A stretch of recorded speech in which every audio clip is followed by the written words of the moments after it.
মানব না, এর বিরুদ্ধে এপিডিআর এর লড়াই চলছে, চলবে। আপনারা একটু সাইডে আসুন।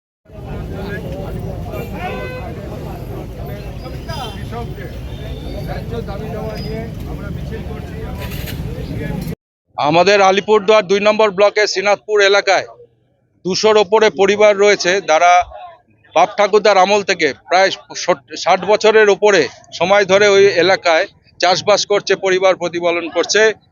ইদানিং আমরা দেখছি সেই সমস্ত জমি থেকে ওই কৃষকদের উৎখাত করার একটা পরিকল্পনা নিচ্ছে শ্রীনাথপুর চা বাগান মালিক পক্ষ, এবং তাদেরকে চাষবাস করতে বাধা প্রদান করা হচ্ছে, তাদেরকে ভয় দেখানো হচ্ছে, ভয়ভীতি দেখানো হচ্ছে, প্রলোভন দেওয়া হচ্ছে এবং এমনকি মিথ্যা মামলাও দেওয়া হচ্ছে। নিজের জমিতে চাষ করতে যাবে সেই কৃষকদের নামে মিথ্যা মামলা দায়ের করা হচ্ছে।